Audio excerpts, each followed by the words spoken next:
11 titres qui ont marqué l'histoire du Paris Saint-Germain. 11 titres qui ont fait entrer le club dans la légende. 11 titres pour l'histoire. Épisode 1, deuxième partie. Une fin de saison historique. Vendredi 11 avril 1986, 36e journée. Il reste 3 matchs à disputer.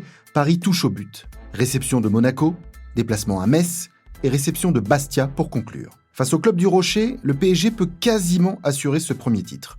Si on s'impose contre Monaco, le titre est pratiquement dans la poche. C'est comme ça que le capitaine Luis Fernandez résume l'état d'esprit des Parisiens avant la rencontre face aux Monégasques. L'affrontement entre les deux équipes est superbe et indécis, les occasions de but se succèdent et on s'achemine doucement vers un résultat nul lorsqu'un ultime corner de Safet Suzic est repris par Omar Da Fonseca. Le buteur argentin rate sa reprise, mais Oumar Sène surgit et fusille Jean-Luc Ettori d'une frappe à bout portant à la 89e minute de jeu. Reprise de volée, ouais, but de Sène, but à la 89e minute de jeu, 1-0 pour le Paris Saint-Germain. Le Parc des Princes est en explosion. On voit Luis Fernandez qui est en train d'embrasser Gérard Houllier. Le Paris Saint-Germain est pratiquement champion de France pour la saison 85-86. On a attendu ce but, mais on peut être content. Fantastique but de Omar Sène. Après le match nul de Nantes, Paris est virtuellement champion avec 4 points d'avance et une meilleure différence de but à 2 journées du terme. Les joueurs ont du mal à cacher leur émotion au coup de sifflet final. Le capitaine Fernandez est même tout près de casser le nez de son entraîneur lorsqu'il le prend dans ses bras. Gérard Houllier est heureux. Ce fut un match magnifique. Le match le plus plein et le plus équilibré de la saison. Pour la 37e et avant-dernière journée, Paris se déplace à Metz. Le résultat importe presque peu, puisqu'à moins d'un cataclysme, le club de la capitale sera sacré champion à l'issue de la saison.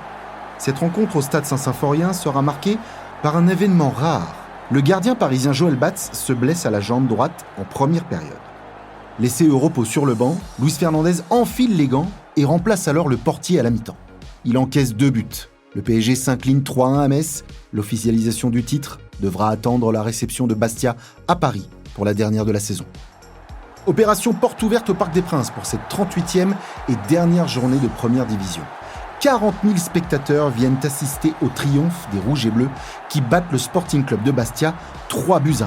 Un doublé de Robert Jacques et un pénalty de Luis Fernandez suffisent au bonheur des Parisiens qui sont officiellement sacrés champions de France pour la première fois de leur histoire.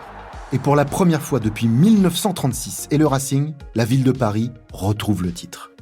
Un titre que le club ne retrouvera qu'avec la génération dorée de 1994. Lama, Ginola, Guérin, Weah entre autres, lors d'une saison record.